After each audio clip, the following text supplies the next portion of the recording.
as a diplomatic breakthrough, and it is, for North Korea. It has been the goal of North Korea for decades now to have a high-profile one-on-one summit meeting with the President of the United States.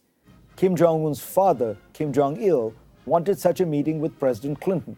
The Clinton administration agreed to send Secretary of State Madeleine Albright to North Korea to begin talks and see if enough progress was made to warrant a presidential summit. Each concluded that there wasn't. The Bush administration, which labeled North Korea part of the axis of evil, was even cooler on high-level talks.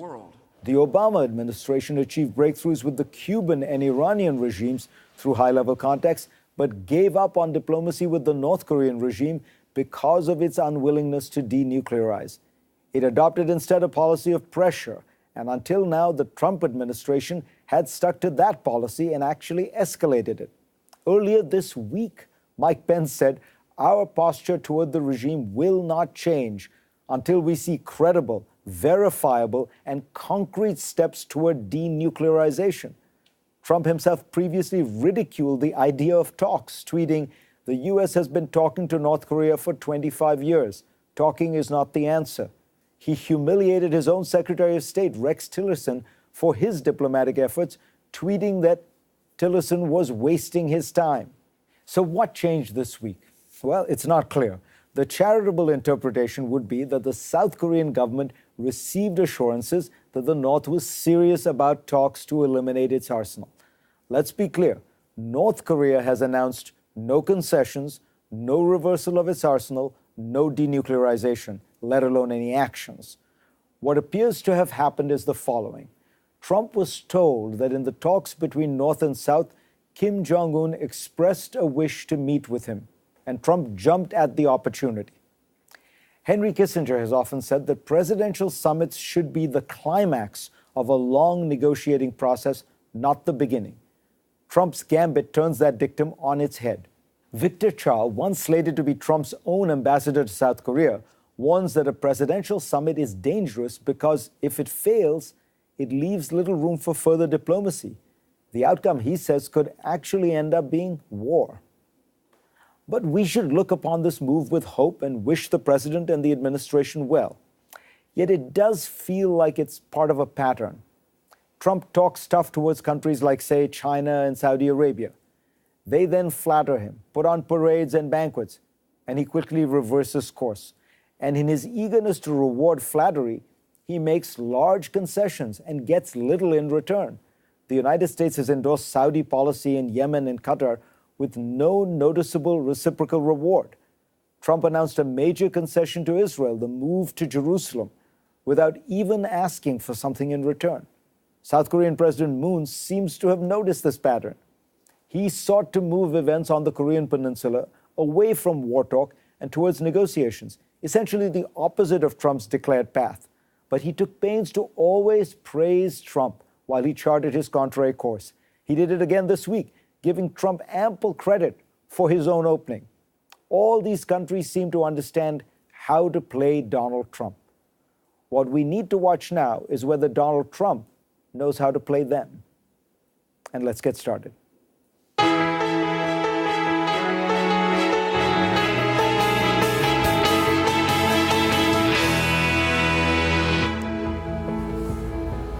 Let's keep going with this extraordinary news about North Korea with my terrific panel today. Sue Mi Terry was a senior analyst for the CIA on Korea issues from 2001 to 2008.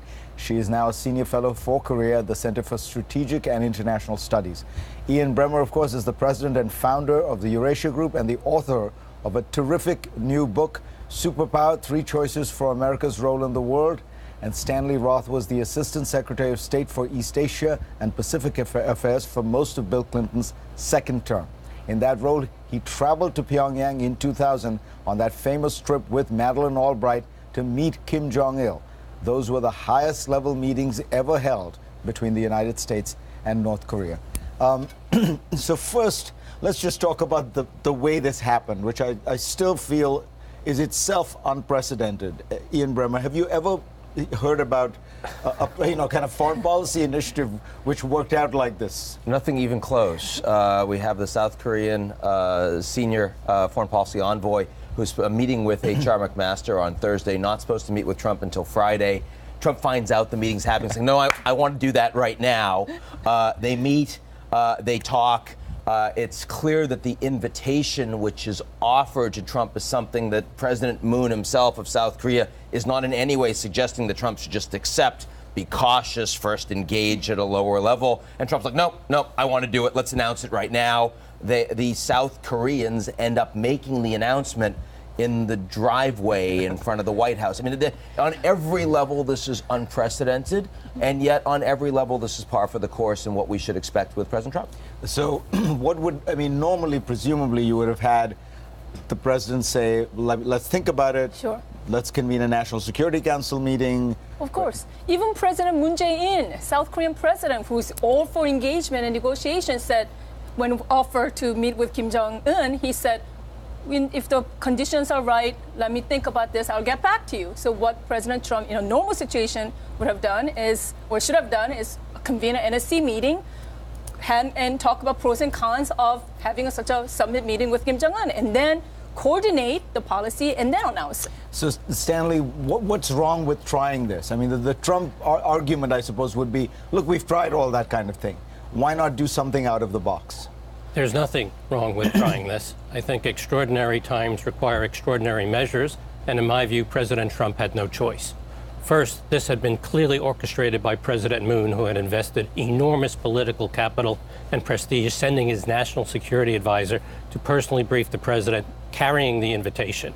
It would have been a massive insult to President Moon had he not accepted it, and it would have been a massive insult to Kim Jong-un. Furthermore, I think the president, because of the way he runs the White House, does not have the luxury that President Clinton had, where he could send Secretary Albright, Ambassador Sherman, and a very large team. We had 4 assistant secretaries to pave the way for a trip. Is Secretary Tillerson really going to be able to represent the U.S. on North Korea policy after the way the president has publicly treated him 3 times? Is this the right time for National Security Advisor McMaster, reportedly on the way out, to be heading the delegation? You can't have the Secretary of Defense.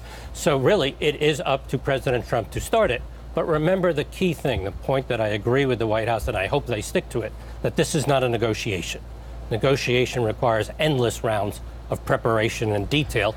This is a meeting. And if a meeting can start to form the beginnings of a relationship, and I'm not saying friendship, if a meeting can somewhat reduce the tensions, and most importantly, if a meeting can end up with an agreement on a process for negotiations, it is then worth the risk. But Sumiteri, the North has wanted this meeting for a long time because this is a very repressive regime, and this provides incredible legitimacy to the regime. Absolutely. North Koreans have sought a meeting with a U.S. leader for many years. I mean, even President Bush was invited, or they wanted to meet with him. It gives North Korea legitimacy, as you said. It normalizes the country. But I have other concerns. It's that Trump might not see this as just a beginning of the negotiation. What if he concludes? What if he agrees to something like, North Koreans say if their regime security is guaranteed, that they might give up nuclear weapons. But what does that mean? That means they want to break up the U.S.-South Korea alliance. That means they want to kick off the U.S. forces of the Korean Peninsula. So I don't have confidence that Mr. Trump is going to start something. What if he decides, hey, this might work? Or at the other end, I think Victor Cha was absolutely right when he said, you have a premature negotiation. What if it falls through? Then there is no recourse after that. You already have met with Kim Jong-un. Now you're going to say, okay, we've used that engagement negotiation card, and now we have no recourse except to take kinetic action on North Korea. Ian Bremmer, you said to me, you knew this was going to happen in the sense that Trump was going to want to meet with Kim Jong-un. Why? Because no one else has done it. Kim Jong-un has not met with a single other leader of the world since he's taken power, and no American president has ever met with a North Korean leader, only former Secretary of State. So it's the first. It's incredible television. Clearly, Trump wants to make this happen. Now, that doesn't mean it's going to happen, right? And there are a lot of things that could, simply the fact of saying there's going to be a summit has now made Trump's presidency more about North Korea than I think any of us want.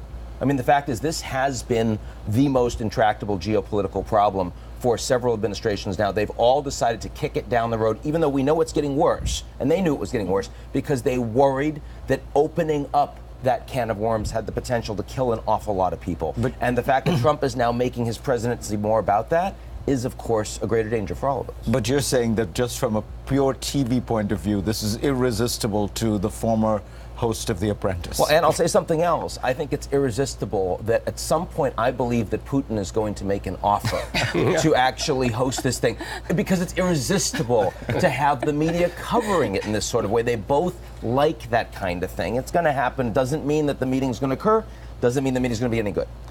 But this is all very good for North Korea. North Korea is now, what, 95% of the way to a robust nuclear arsenal with delivery systems, Yes. right? Yes. Now is the time for them to talk. And No, try to- absolutely. North Korea is going to spin this as going into this summit meeting, from a position of strength. They're going to say it's because of our nuclear strength. They are 95% done with their nuclear program. They just have one more technical hurdle that they have to cross, which is to show successful reentry capability. But yeah, South Korea and Japan are already under North Korean nuclear threat. They have between 20 to 60 nuclear warheads. They have already shown ICBM capability, intercontinental ballistic missile, that can reach all of mainland United States. They are very, very close, and they're going to say, hey,